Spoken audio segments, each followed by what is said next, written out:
back, everyone. It's been too long. It's been a week.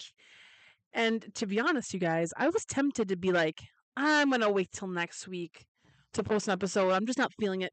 But, whoa, what was that noise? I'm sure you didn't hear it in the mic, but something happened. And I probably will find out later what fell in my room. Anyways, I was thinking about doing like bi-weekly episodes, but something today just called me. I was on my way home from work, and I'm like, you know what? I want to talk. I want to share my thoughts and opinions. So that's what I'm going to do. Welcome back. Let's dive right in. This is kind of like a crazy mixture of music that I have this week. My first topic in music is Robin. So, you guys, who's familiar with Robin? Like, be honest. Like, do you know who Robin is, or do you just know this song? I'm in the corner, watching you kiss her. Oh. That song has shaped generations. Since 2010, that is when Body Talk, the album, was released. There was like multiple parts and different things that she did.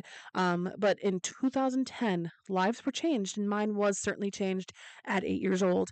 And what I think is so relevant about Dancing on My Own, it is still, I don't know why I said relevant. Oh my God, you guys.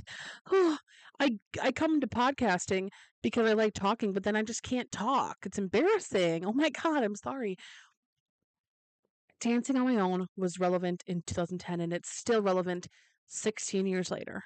Right? That's the math? Yeah. Wow. Guys, I can do math. 16 years later, that song is still so popular, and it's used in media all the time. I think most notably, from my perspective and understanding, it was featured in Girls, the HBO show Girls, in the first season or the first episode. And to be honest, I started watching Girls this summer thinking, okay, they're going to play Robin. They're going to use more of her music. They're going to play Dancing on My Own more. They played it one time. And then I got to the end and I'm like, oh, they'd only played Dancing on My Own once. Oh, interesting. In my opinion, that song should be used in every context all the time forever. I love that song. But Robin is just, she's more than that song. It's her number one track, but she's more than that. She is one of the coolest people. I'm going to read her Apple Music bio because that seems like really resourceful information, if you do ask me. Let's find it. I screenshotted it a couple days ago. Okay. As a child, Robin spent a good chunk of time touring with her parents' experimental theater group, an experience that ignited one of the more unusual trajectories in modern pop. Discovered performing at a school assembly, Robin, born Robin Miriam Carlson, in Stockholm in 1979, launched her professional career at 15 years old, co-writing every song on 1995 Robin Is Here. So she's been making music since the 90s, and I only really knew her music from the 2010s. So that's really new information to me.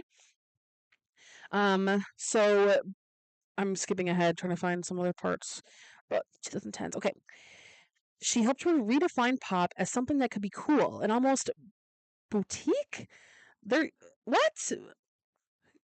Could be cool and almost boutique. I have never heard that phrase be used to describe something ever. Wow. Boutique. Releasing a string of singles and EPs, including 2010's Body Talk series. Yeah, there was part 1, part 2. I'm not really sure. I haven't done that much research into it. By turns vulnerable and empowering, triumphant and deeply bittersweet. Bangers you could weep to. Basically, Dancing on My Own is the most heartbreaking song, but still the most uplifting experience. I'm getting chills talking about it.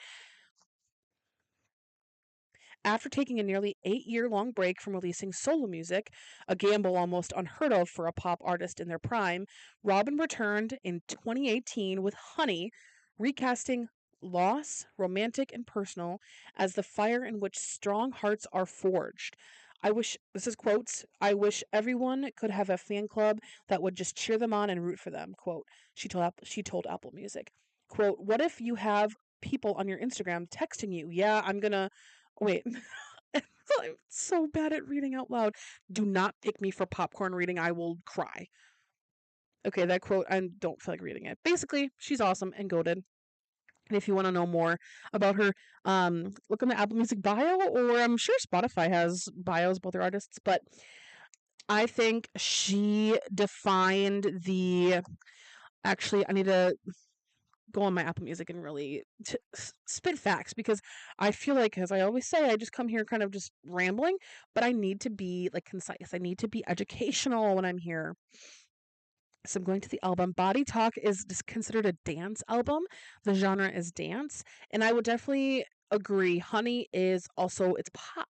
It's more pop, but Body Talk is so dance, house music, techno. It's all in that kind of genre. So, love Robin. She's coming out with new music. The new album is Sexistential. I can't say it. Sexistential? Yeah. This year in March. And Dopamine's on there. Talk to Me. A lot of what would we call that? What would we call that genre? Let's see what Apple Music has to say. It is oh, it doesn't tell you. If the album isn't out yet, it doesn't tell you. Well, I feel like I'll put an example here.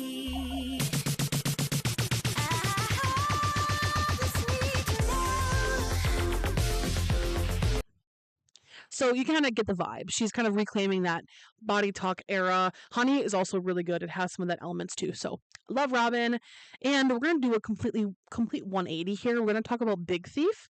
Yeah, very different genres of music, different artists, different approaches to music. Now, Big Thief, in my understanding, is very limited, but the emotions run deep. The music is just words can't describe the music in which it makes me feel. Their vocals, the lyrics, the meaning of the songs, they're so good. Adrienne Lenker is the vocalist.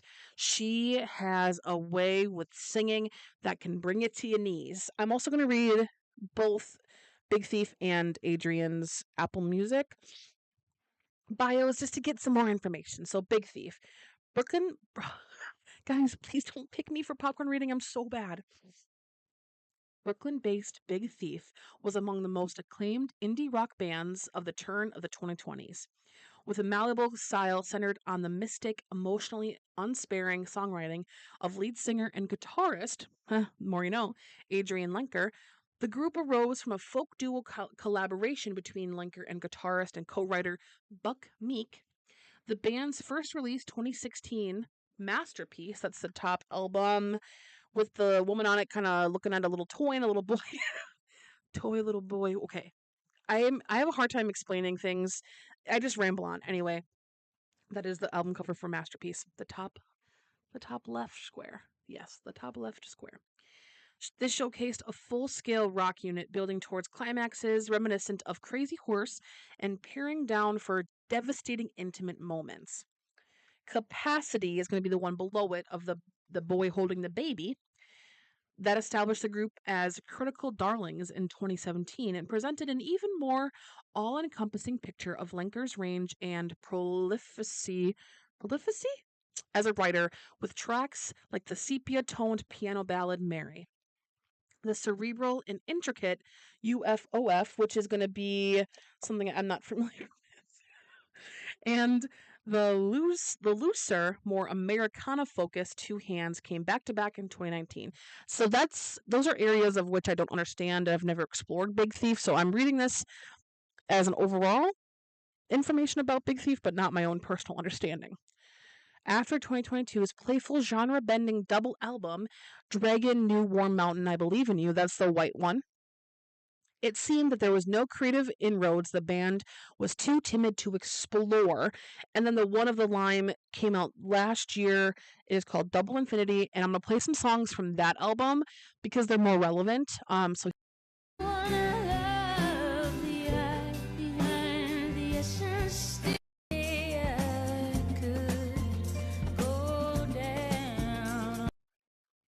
and I feel like that gives you a good idea of what they sound like. Of course, their music has changed throughout their time producing music. I mean, as most music does from artists. So I don't know. Big Thief is the type of genre, no, not genre, the type of band, the type of music I put on when I want to study, if I want to cry.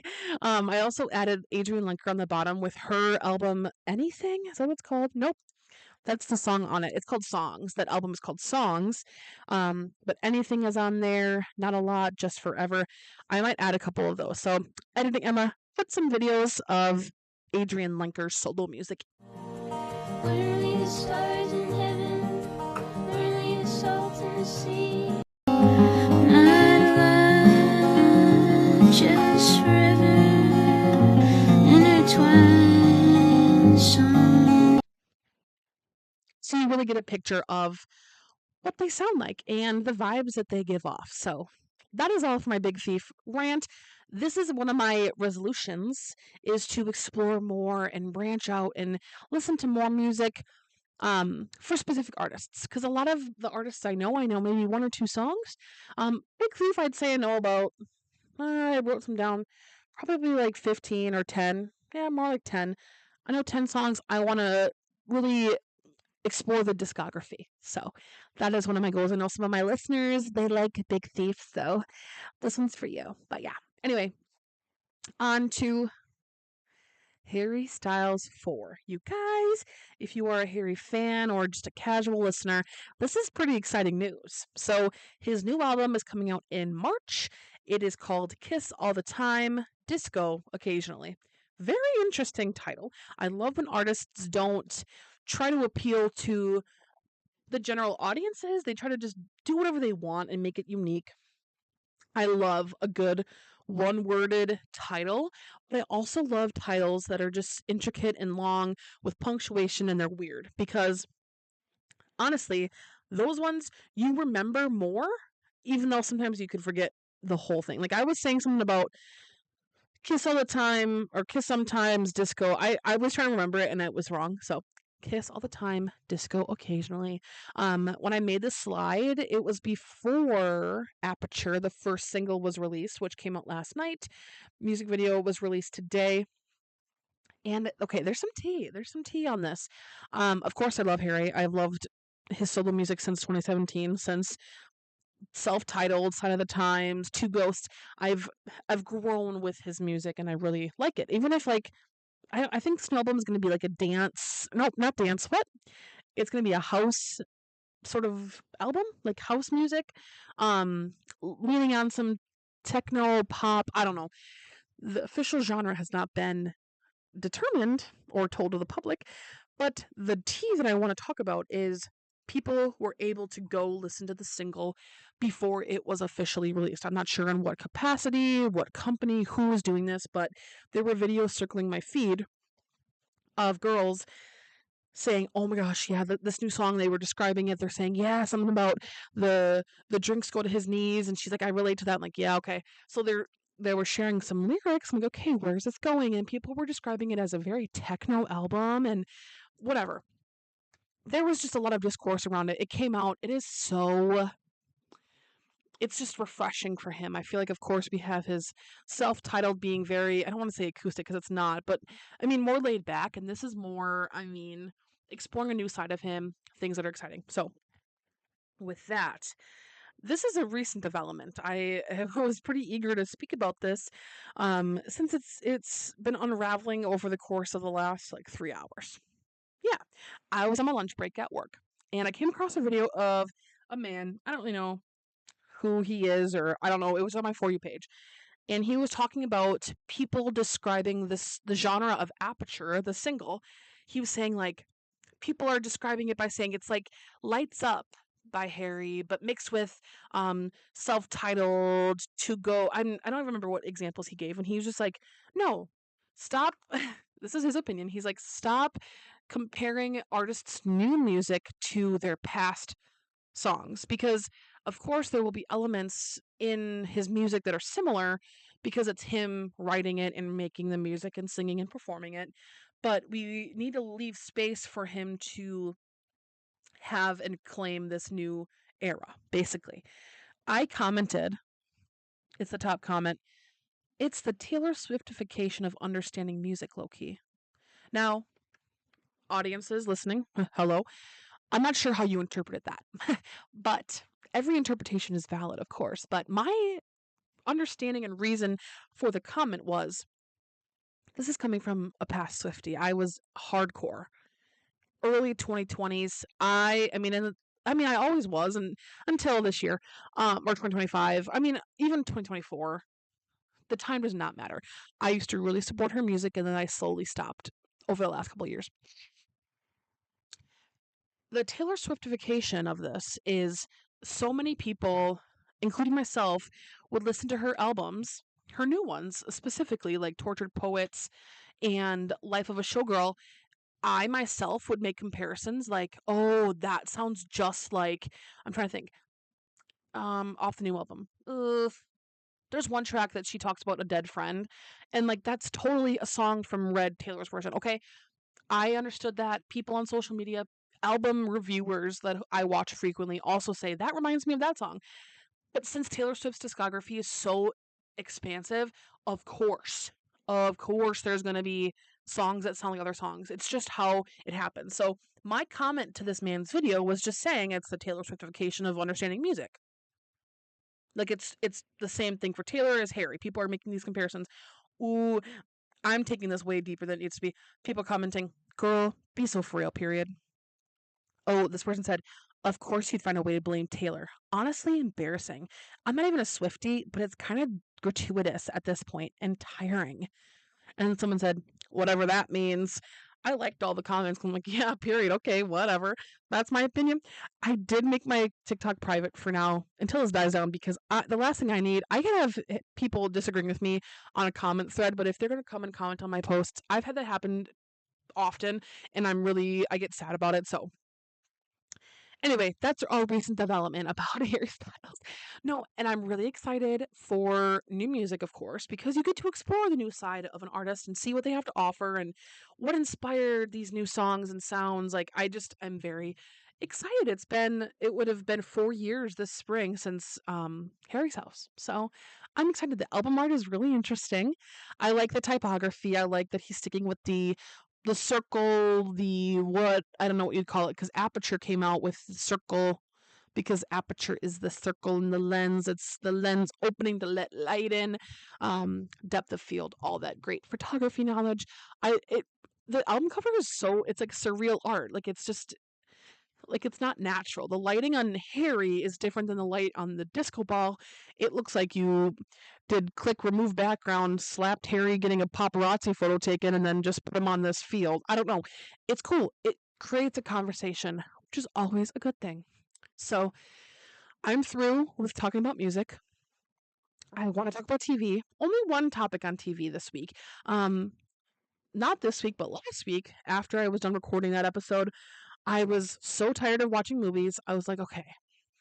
The last episode, if you listen to it, you saw me talk about where am I going to go next? Where am I going to watch TV? What shows? Do I want to start a new show?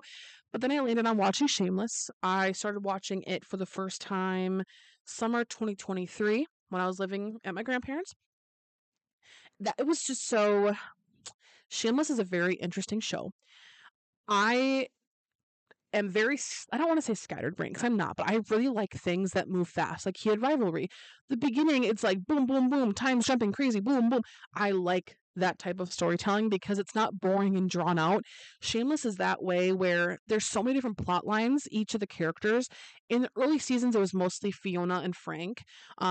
Frank is the dad, Fiona is the oldest sister. It was mostly that and then Fiona's friends. But then now I'm in season 8 now. I took a big break since 2023. I haven't watched, so it's been a while. On season 8, I jumped right in and I remembered exactly what was happening, the different storylines. It's really fun. I don't know the best way to describe it, but it's real. It's it reflects real life and of people in lower income neighborhoods. This is set in Chicago.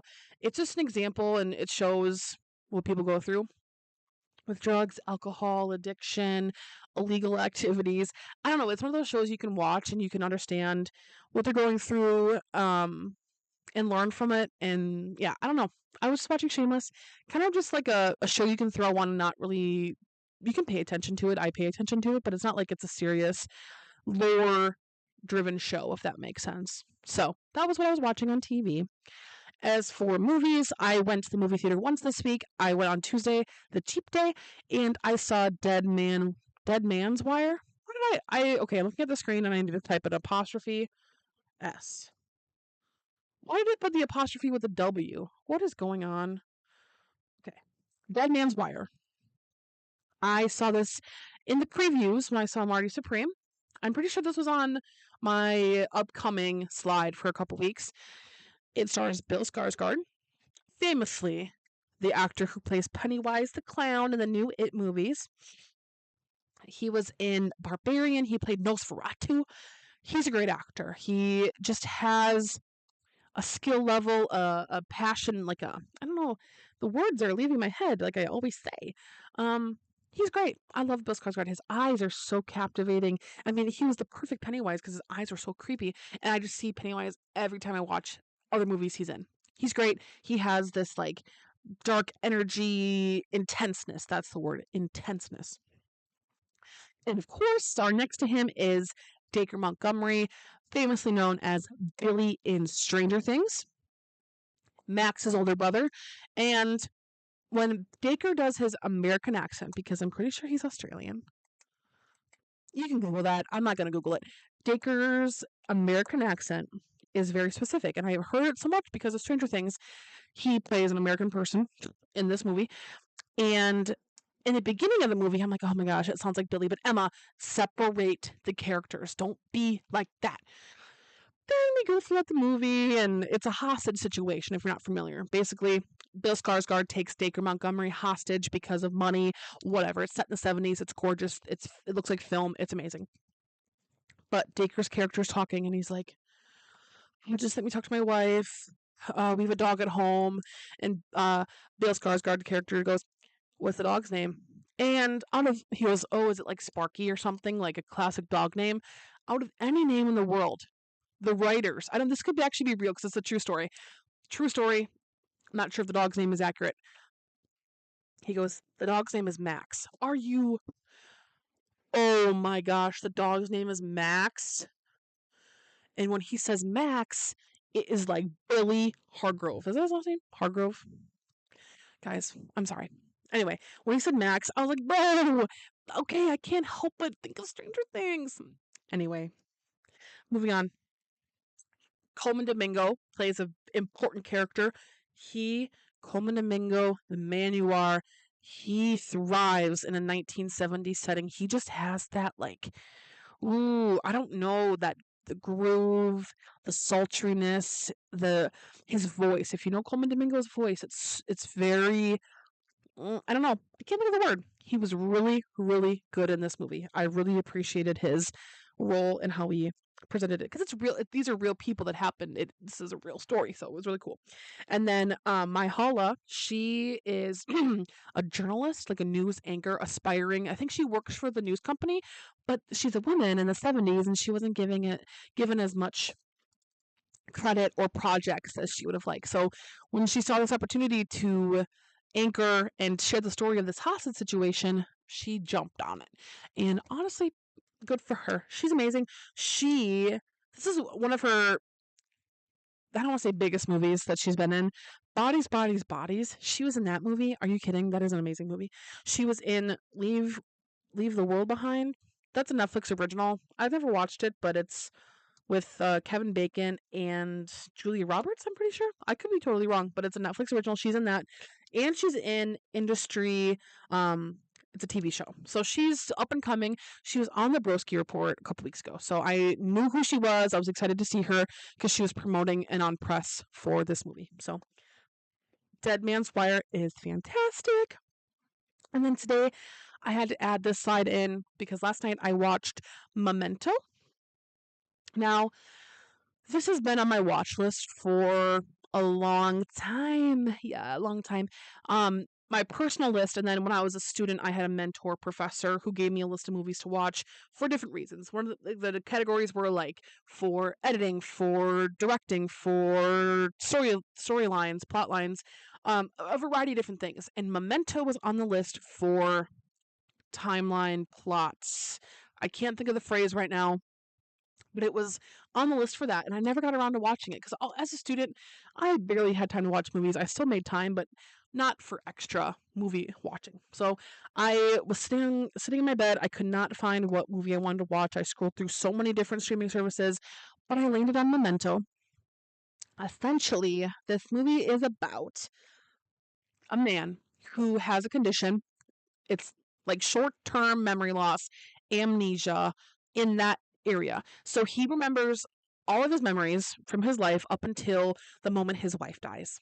Um, he was like hit against the mirror, like he hit his head and he had a head injury, and then he can only remember things for 15 minutes, then he forgets, or if he loses his train of thought.